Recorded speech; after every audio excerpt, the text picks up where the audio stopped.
अब ऐसे ही खाऊंगा मैं। गणेश की असुविधा का आभास तो इस छोटी सी बच्चे को भी हो गया। किंतु दुष्ट भंडासुर अपने आराध्य को वचनबद्ध कर पुत्र गणेश को कष्ट देने पर ही आतुर है, किंतु अब अपने कर्मों के जो बीज इस भंडासुर ने बोए हैं, उसके फल स्वरूप स्वयं भी भयंकर कष्ट का भागी बनेगा ये कुटिल असुर। अपनी पुत्री से मेरी प्रथम भेंट में बाधा उत्पन्न करने का क्या कारण था? आइए भ्राता, देखिए।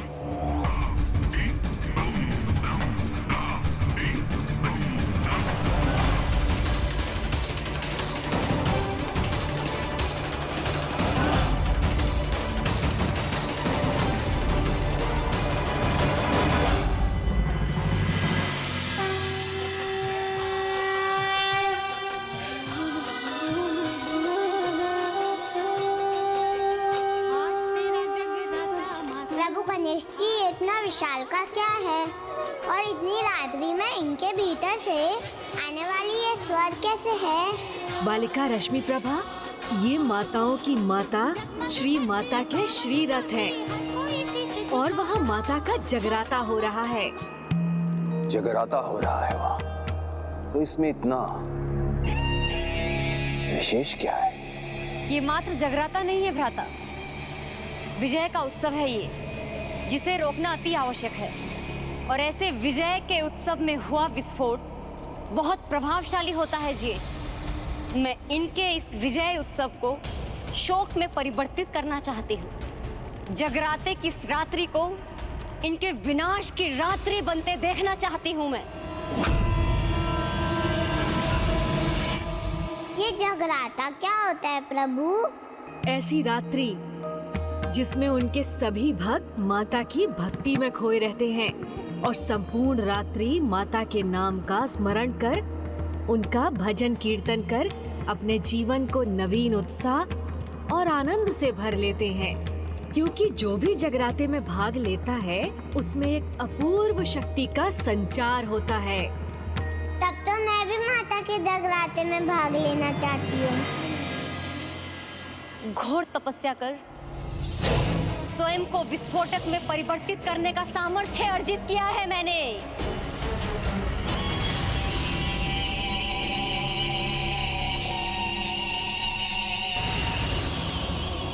विस्फोटक शक्ति के साथ अपनी काम रूपी शक्ति का प्रयोग कर मैं वहां देवी रूप में जाकर उन देवियों की सबसे बड़ी देवी के आगे भयानक विस्फोटक कर सकती हूँ। किंतु दुर्भाग्यवश विस्फोट के बाद पुनः कुशल होने की विद्या प्राप्त करने में मुझे भी समय लगेगा। और ज्येष्ठ, आप अपनी इस अकेली बहन को अपने अपार स्नेह के कारण इस प्रकार बलिदान कदापि नहीं करने देंगे। इसीलिए तुम बलिदान दो। किंतु ज्येष्ठ,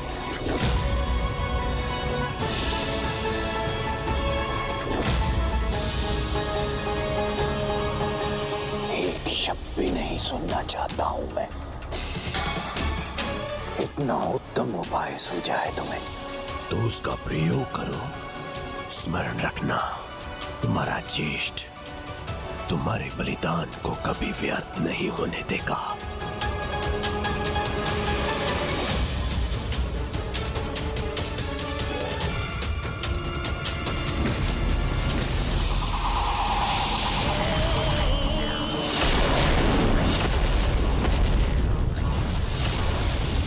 ऐसा विनाशक विस्फोट इन देवियों को हताश करेगा।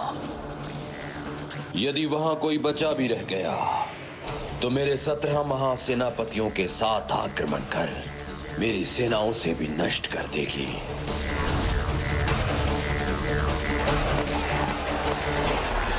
कोई नहीं बचेगा, ना उनका कोई रथ, ना कोई देवी। किंतु भ्राता, मैं भी तो नहीं बचूंगी। आपकी एकमात्र बहन, वो भी मृत्यु को प्राप्त हो जाएगी।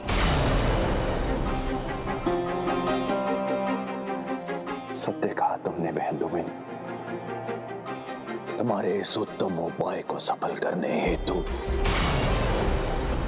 मैं अपनी प्रिय बहन को मृत्यु के मुख में कैसे भेज सकता हूं,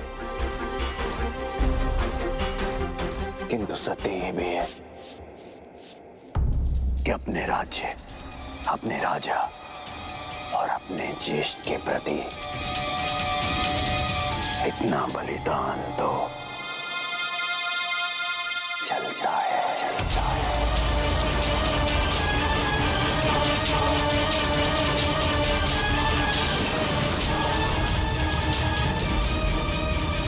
तुम्हारा महानायक तुम्हें आदेश दे रहा है, जाओ जाकर शत्रुओं का विनाश करो और जो बचेगा उसके लिए मैं तैयार हूं।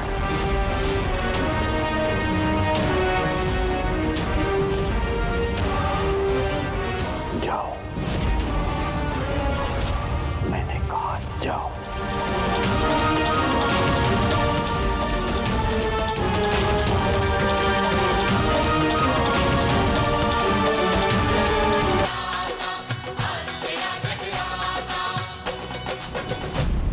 जाना है, मुझे भी जाना है। माता के जगराते में मुझे भी जाना है। जाना है, जाना है, मुझे भी जाना है। मेरी भी यही इच्छा है कि मैं इस दिव्य अवसर पर माता के निकट रहने का सौभाग्य प्राप्त कर सकूं। तब तो आप भी चलिए ना माता के भक्ति में झूमते हुए।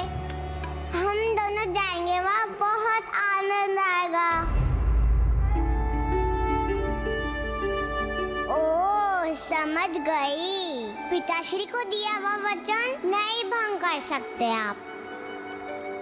आपको यही रहकर मोदक खाने होंगे, इसलिए इतना दुख हो रहा है ना आपको।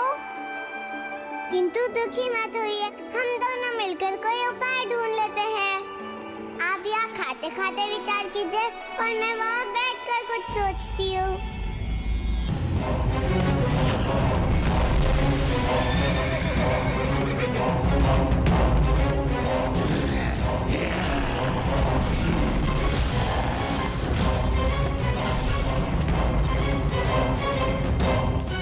अब प्रभु महाशिव के यज्ञ के पूर्ण होने से पहले आज की इस रात्रि में इस देवी शत्रु का अंत हो जाएगा और मेरा संकट टल जाएगा।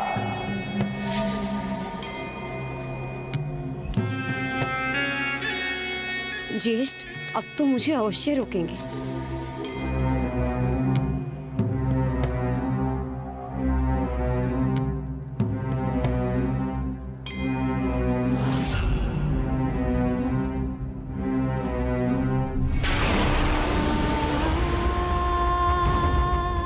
अब मेरे पास और कोई मार्ग नहीं है।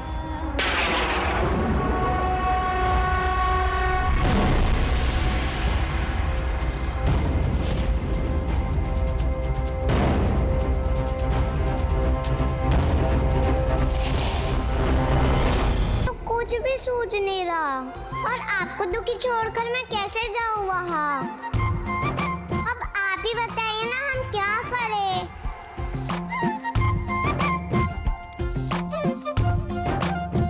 मेरी सहायता। आपकी सहायता प्रभु?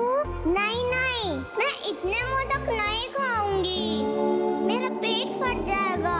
नहीं रश्मि प्रभा, मोदक खाने में नहीं, तुम माता के जगराते में भाग लेने में मेरी सहायता कर सकती हो। किंतु जब आप जा ही नहीं सकते तो?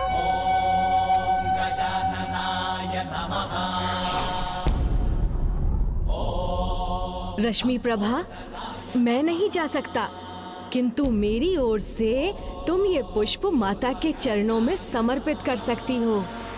इस प्रकार हम दोनों माता की पूजा में भाग ले सकते हैं। वाह प्रभु, आपने तो अपनी बुद्धि से इतना अच्छा समाधान ढूंढ लिया। मान गई गणेश जी आपकी बुद्धिमानी को। धन्य है ये बालिका, जिसने माता के निकट होने में मेरी असमर्थता को समझकर इतने निस्वार्थ भाव से मेरी आस्था को माता के चरणों तक पहुंचाना स्वीकार किया। कितनी एकाग्रता से मेरे पुष्प ले जा रही है ये नन्ही बालिका,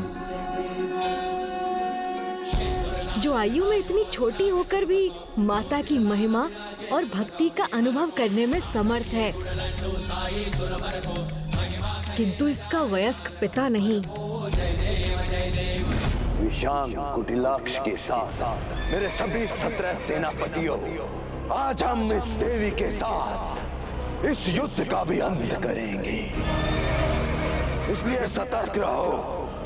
जैसे ही वहां पर विस्फोट हो तो बिना विलंब किए उन पर भूखे सिंह की तरह टूट पड़ो, और वहां जो भी देवियां बची हो उन सभी का अंत करना।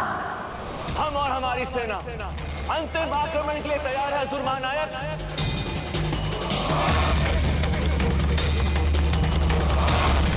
तुम सभी को धूमिनी की शुभकामनाएं।